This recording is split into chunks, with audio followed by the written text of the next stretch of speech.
વાર તો ત્યારે કોઈને ખબર નહોતી ને કે આ છે શું, આ શું છે, આપણે એના નામથી કે ઈ ઘટનાથી પરિચિત હતા નહીં.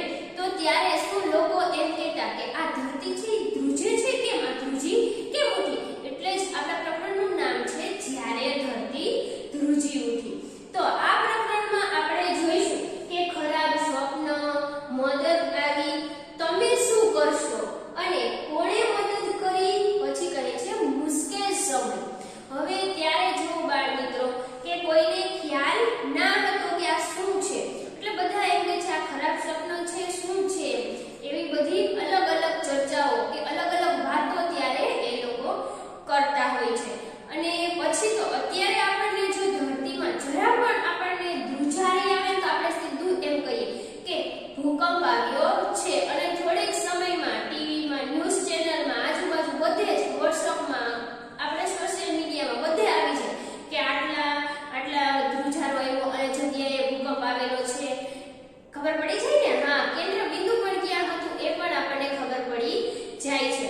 પણ આ જ્યારે પહેલી વાર આવેલો તો ઘટનાનું આપણે શું કહીએ, હા, આપણે કોઈ બાળકનું નામકરણ કરીએ ને તો એવી રીતે આ ઘટનાનું ત્યારે શું કઈ નામ હજી બધાને હશે ખબર ન હોય ને બધાને કે આ છે શું. તો ત્યારે જો એ શું કરે છે, આ થાય છે ત્યારે એમનો અનુભવ કેવો હોય છે.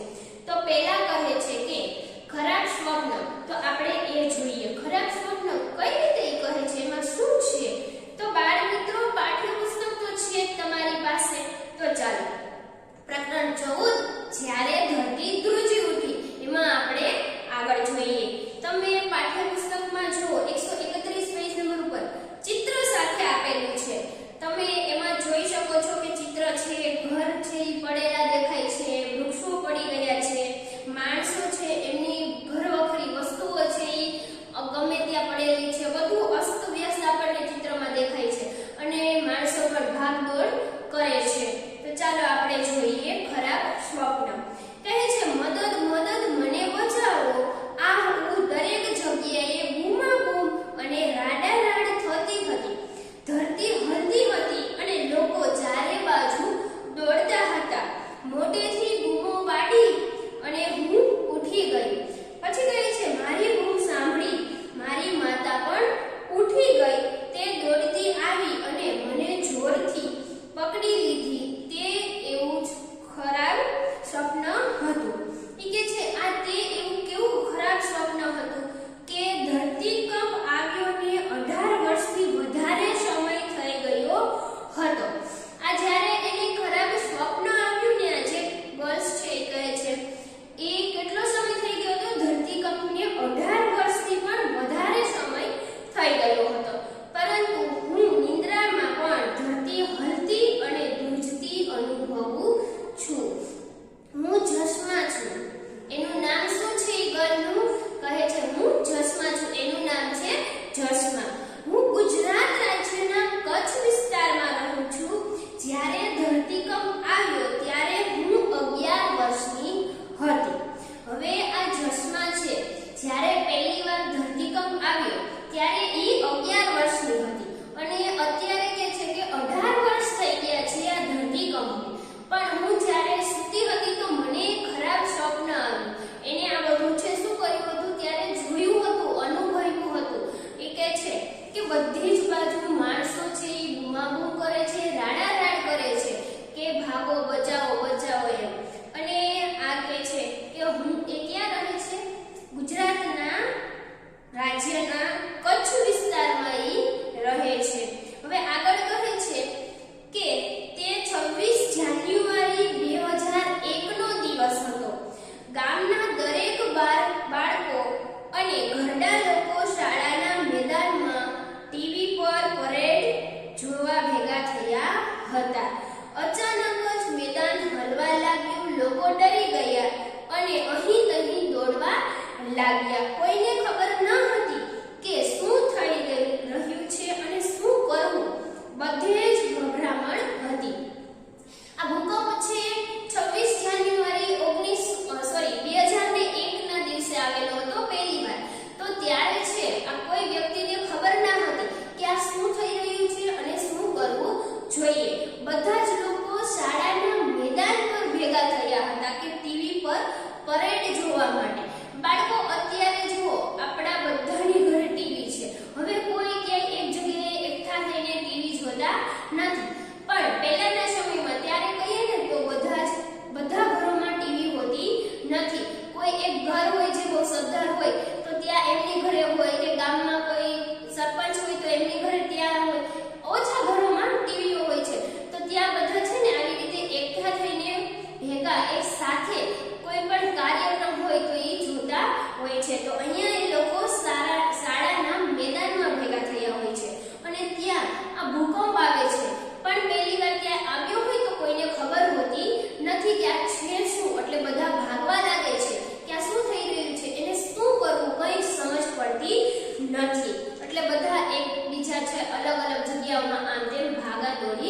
કરે છે.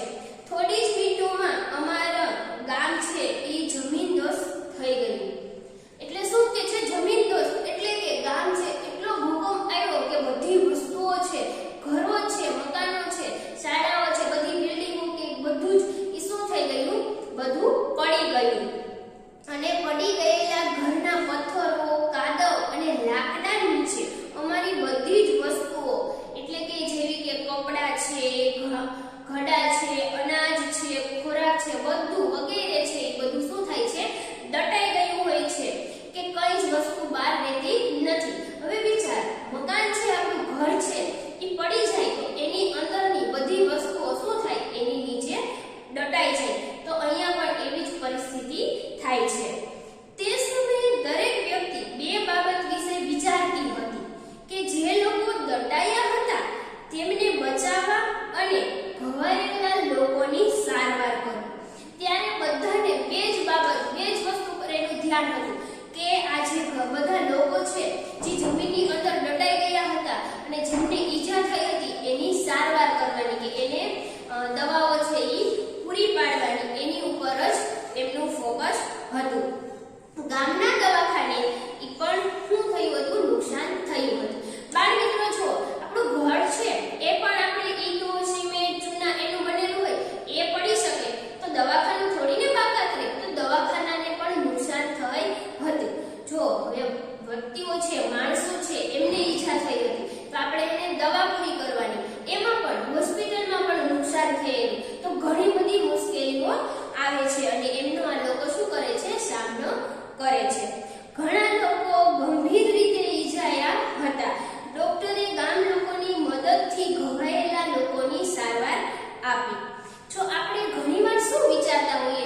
છે એ કોઈ પાસે ઘર છે નહીં, અને હવે એવી કડકડતી ઠંડીમાં આપણે ઘર વગર રાતે કઈ રીતે ઊંઘી શકીએ, અને એમાં પણ ડર કે આ જે થયું હતું એવું પાછું થશે તો કે છે અમને ઊંઘવા દેતા ન હતા, કે અમને ઊંઘ આવતી હતી નહીં.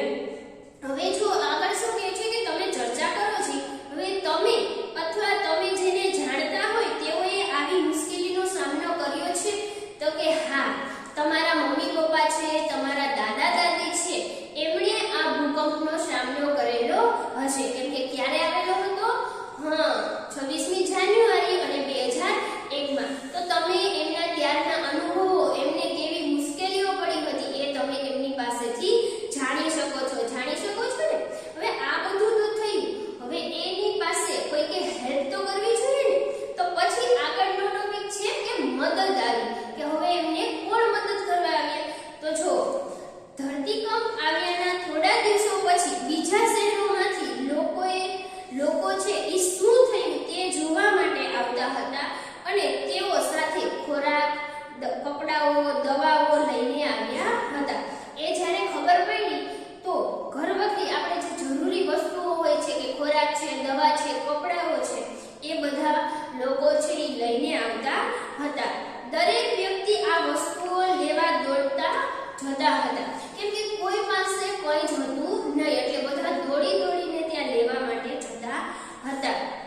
અમને જે કપડાં મળ્યા તે ઘણા જુદા હતા. અમે આવા કપડાં પહેલા ક્યારેય પહેર્યા હતા નહીં.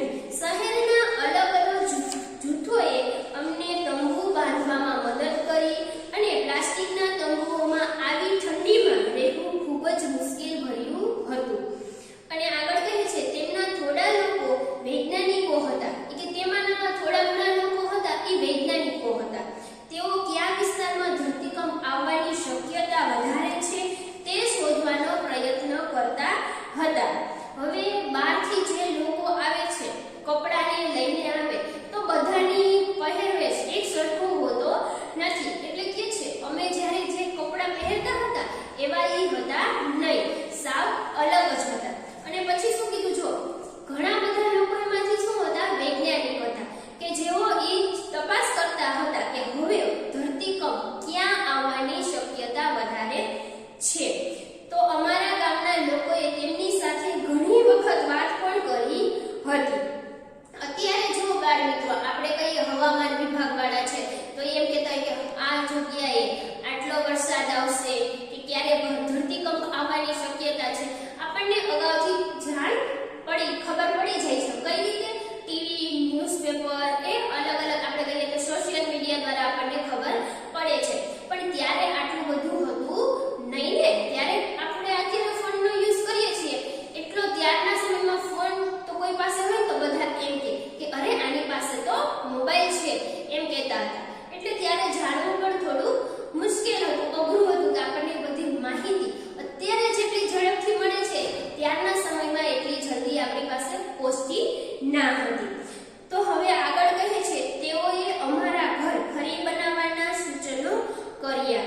એ ઇજનેરોએ પણ આ જે આપણે અત્યારે મકાન બનાવવા હોય તો આપણે કહીએ ને આર્કિટેક્ચરને બોલાવીએ ને બધાને બોલાવીને આપણું ઘર છે એ ડેકોર કરીએ છીએ ને. તો ત્યારના સમયમાં પણ જે ઇજનેરો હોય છે, એન્જિનિયર, એ બધા આવેલા હોય છે, અને પછી એમને ઘરો પાછા બનાવવાની શું આપે છે? સૂચના આપે છે કે હવે કઈ રીતે મકાન છે આ લોકોના આપણે પાછા બનાવીએ. પછી ઘર છે એ ખાસ પ્રકારની રચનાઓ બતાવીએ. ઘર બનાવવાની અલગ પ્રકારની એને રચનાઓ બતાવી. શા માટે? ચાલો આપણે જોઈએ. તેઓએ કહ્યું આ રચનાથી ધરતીકંપમાં ઘરને વધુ નુકસાન થશે નહીં, પરંતુ અમારા લોકો થોડા ડરતા હતા. જો આ લોકો અમારા ઘરો બાંધશે તો અમારું ગામ અમારા જૂના ગામ જેવું લાગશે નહીં. તેથી ગામ લોકોએ વિચાર્યું કે તેઓ તેમના ઘર તેમની મદદથી પોતે બાંધશે. ઇજનેરો છે એ બાંધશે નહીં, કે અમે ગામની શાળા બનાવશું. અને એ બધા આવ્યા હોય છે એ કે છે એ જૂથની કે અમે ગામની શાળા અને ઘર છે એ તમે બનાવો, પણ અમે એમાં તમારી શું કરશું? મદદ પોતે કરશે, એમ કે પોતે જાતે એ કે બાંધશે. શા માટે? કે એ લોકો બનાવશે તો ઘર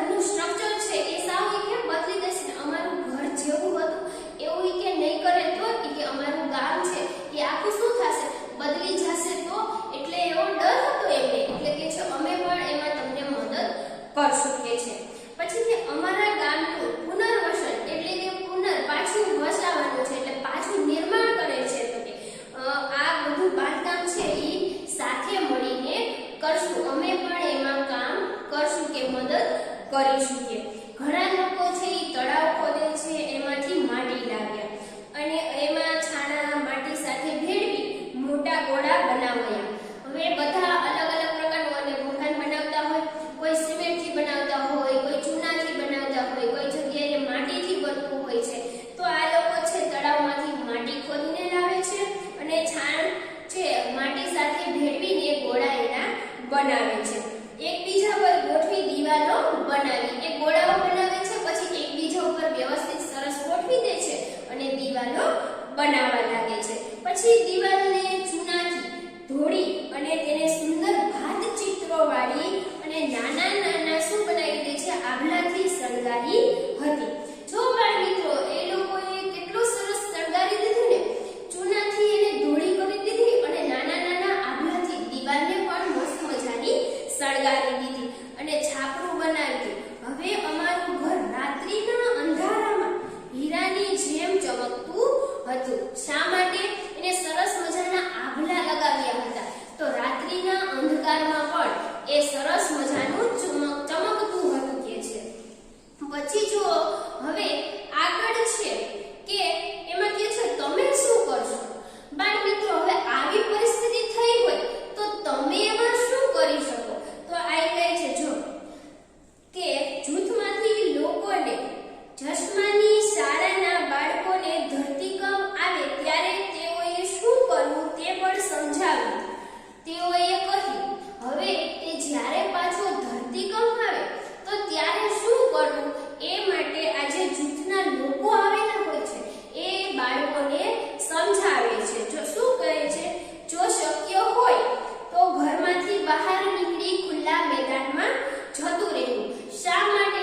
જો સંભવતઃ ઘરની છત છે કે કોઈ દીવાલ છે એ નીચે પડે અને આપણે સાવ ખુલ્લા મેદાનમાં હોય તો આપણી ઉપર કોઈ વસ્તુ પડે નહીં અને આપણે એ વસ્તુની નીચે દટાઈએ નહીં. એટલા માટે કહે છે કે શક્ય હોય ત્યાં સુધી બને તો ખાસ આપણે ખુલ્લા મેદાનમાં બહાર જ જતું રહેવું અને જોઈ લેવું કે આપણી સાથે કોઈ નાનું વ્યક્તિ હોય, કોઈ ઘરડું હોય તો સાચવીને એને પણ ફટાફટ આપણે બહાર લઈ જવાના. પછી કહે છે જો તમે ઘરની બહાર ન જઈ શકો એમ હોય તો કોઈ મજબૂત વસ્તુઓ જેવી કે ટેબલની નીચે કે જોરથી ટેબલ છે એને પકડી રાખવું. ટેબલની નીચે બેસી જવાનું અને એને જોરથી આપણે શું કરવાનું? પકડી રાખવું, જેથી તે પડી જાય નહીં. કેમ કે એની ઉપર કોઈ વસ્તુ એવી રીતે પડે કે ટેબલ ખસી જાય તો દીવાલ છે, એની છત છે કે કોઈ પણ વસ્તુ આપણી ઉપર પડી શકે છે. અને ધ્રુજારી બંધ થાય ત્યાં સુધી રાહ જોવાની. શા માટે? આપણે ટેબલની નીચે બેસેલા હોય તો આપણે આખા કવર થઈ ગયા હોય અને એને એકદમ ટાઈટ પકડી રાખીએ તો ઉપરથી કોઈ વસ્તુ પડશે એ આપણી ઉપર પડી શકશે નહીં. એટલા માટે જો ધરતીકંપ આવે તો શું કરવું? તો તેના વિશે કહે છે કે તમને શાળામાં કે બીજી કોઈ જગ્યાએ કહેવામાં આવ્યું છે કે બધે તમને ઘણી જગ્યાએ એમ જ કીધું હોય કે તમારે ખુલ્લા મેદાનમાં બહાર વયું જવું, ટેબલની નીચે બેસી જવું કે કોઈ એવી જગ્યાએ બેસવું કે તમારી ઉપર કોઈ વસ્તુ છે એ પડે નહીં અને તમને નુકસાન થાય નહીં. અને એનું આપણે ખાસ ધ્યાન રાખવાનું હોય છે. હવે આગળ એ પૂછે છે કે કોણે મદદ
જેમાં તિરાડો ના થઈ હોય. ઈ કે છે શહેરમાં આ કાદવ તો થઈ જ ગયો છે અને કદાચ કે એ કોઈ ઇમારત પણ એવી નહીં હોય કે જ્યાં એક પણ તિરાડ ના પડી હોય.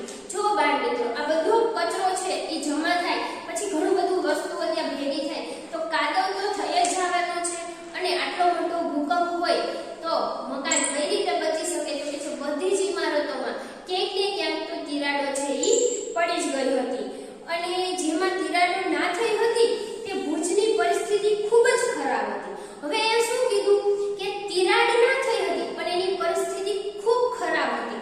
તો તમે ચિત્ર જોઈને પણ અનુમાન લગાવી શકો છો કે દૂર દૂર સુધી એક પણ ઇમારત નથી દેખાતી, બધે જ નકરો કાટમાળ જ દેખાઈ રહ્યો છે. જો લોકો આઘાત અને ડરના લીધે દોડાદોડ કરી રહ્યા છે. ધરતીકંપ થયાના કલાકમાં અગ્નિશામક દળ આવી પહોંચ્યો હતો. શું કે છે? અગ્નિશામક દળ આવી પહોંચ્યો હતો. કોઈ દળ હોય છે કે જે આપણે કહીએ ને કે ક્યાંક આગ લાગેલી હોય તો ત્યાં ફાયર બ્રિગેડ છે પહોંચી જાય છે. તો અગ્નિશામક એટલે કે ક્યાંય આગ લાગેલી હોય તો એનું એક પણ દળ હોય છે ઈ પહોંચી જાય છે. પણ અહીંયા છે ઈ શું કે છે? ઈ દળનું નામ હોય છે એ દળ ત્યાં આવી પહોંચે છે. પણ ઈ દળ શા માટે આવેલું છે? લોકોની મદદ કરવા માટે ને. તો અને ત્યાંના સ્થાનિક લોકોએ સાથે મળીને આ બચાવ કાર્ય છે એ ચાલુ કર્યું હતું કે આ બધા લોકોએ છે બચાવ કાર્ય ચાલુ કર્યું હતું અને મદદ માટેના રસ્તાઓ દેશ વિદેશના ખૂણામાંથી આવી રહ્યા હતા. આ ઘટના એવી હતી કે એના માટે મદદ કરવા માટે દેશ વિદેશ એટલે કે આપણા દેશમાં તો ઠીક બહારના દેશોમાંથી પણ મદદ માટે શું કહેતા હતા? પ્રસ્તાવો કે અમે તમારી મદદ કરીએ. અને બધા જ છે આ વ્યક્તિઓ જે કાટમાળની અંદર દટાયેલા હોય કે ઈજા થઈ હોય એમની મદદ કરતા હતા. બાળ મિત્રો હવે આગળ શું કીધેલું છે? જો એક કોષ્ટક આપેલું છે કે કોની મદદની જરૂર પડશે તો ત્યાં કૂતરો લખેલો છે. તો તમને ખ્યાલ હોય તો આપણે ઘણીવાર આપણે આગળના પ્રકરણમાં પણ શીખેલું છે અને તમે સાંભળેલું પણ હશે કે પોલીસ છે એ ગુનેગારને પકડવા માટે છે આ કૂતરાનો ઉપયોગ કરતા હોય છે કે એની કોઈ પણ કપડું કે કઈ સુંઘાડીને એને ઓળખી જાય કે આ વ્યક્તિ છે કઈ દિશામાં જઈ રહ્યું છે. તો અહીંયા પણ આ જે કાટમાળની અંદર વ્યક્તિઓ દટાયેલા હોય તો એમને બહાર કાઢવા માટે આ કૂતરાઓનો શું કરે છે? ઉપયોગ કરે છે. એમની પણ મદદ લે છે કે જેથી કરીને એ વ્યક્તિને ખબર પડે કે આ કાટમાળની અંદર કોઈ દટાયેલું છે અને એને આપણે શું કરવાનું છે? બહાર કાઢવાનું છે. પછી બાળ મિત્રો જો અહીંયા ચર્ચા કરો આપેલું છે એ તમારે જાતે ચર્ચા કરવાની છે. તમારી બેન હોય એની સાથે, તમારા ફ્રેન્ડ્સ તમારી આજુબાજુમાં રહેતા હોય એની સાથે, કે ઘરમાં મમ્મી ફ્રી હોય તો મમ્મી સાથે કે પપ્પા સાથે, જે કોઈ વ્યક્તિ હોય એમની સાથે ચર્ચા કરવાની છે જેથી કરીને તમને ખ્યાલ આવે કે આમાં આગળ આપણે શું કરી શકીએ અને કઈ રીતે બચી શકીએ. તો બાળ મિત્રો જો હવે છેલ્લે આપેલું છે પાછું એક બીજું કોષ્ટક. ત્યાં છે ફાયર સ્ટેશન, નજીકની હોસ્પિટલ, એમ્બ્યુલન્સ અને પોલીસ સ્ટેશન. એવું 4 આપેલા છે નામો. એમાં સરનામું અને ફોન નંબર છે. બાળ મિત્રો આ વસ્તુ એવી છે આ જગ્યાઓ કે એના વિશે આપણને ખ્યાલ હોવો જ જોઈએ કે ફાયર સ્ટેશન છે તો એનું એડ્રેસ આપણે જાણવું જોઈએ અને ત્યાંના નંબર પણ આપણે યાદ રાખવા જોઈએ. અત્યારે તમારા બધાની એક બહુ ખરાબ આદત છે. ફોન આવી ગયો ને તો કોઈના નંબર આપણે યાદ રાખતા નથી અને જ્યારે ક્યારે એવો સમય આવે ને કે આપણી પાસે ફોન ના હોય અને કોઈ એવી જગ્યાએ પહોંચી ગયા હોય ને તો આપણે ખૂણામાં બેસીને રડીએ છીએ. જો એના કરતા આપણે ફેમિલી મેમ્બરના નંબર આપણને યાદ હોય તો આપણે શું કરીએ? ફટાફટ કોઈ પણ જગ્યાએથી કે કોઈ પાસેથી આપણે ફોન લઈને ફોન કરી શકીએ ને કે હું આ જગ્યાએ છું, તમે મને અહીંયા આવીને લઈ જાઓ. તો આપણને ફોન નંબર છે એ તો યાદ રાખવા જ જોઈએ. જો સુવિધા વધે એનો મતલબ એ નથી કે આપણે જે જરૂરી હોય ને એ નંબરો પણ આપણે યાદ ના રાખીએ. તો આ હોસ્પિટલ, એમ્બ્યુલન્સ, પોલીસ સ્ટેશનના એ નંબર છે ને આપણે યાદ રાખવા જોઈએ કે જ્યારે ક્યારે એવો સમય આવે ને તો આપણે એનો ઉપયોગ છે એ કરી શકીએ. હવે બાળ મિત્રો છેલ્લો ટોપિક છે મુશ્કેલ સમય. જો હવે મુશ્કેલ સમય એટલે કે પૂર, નદીનું પાણી, ઘવાયેલા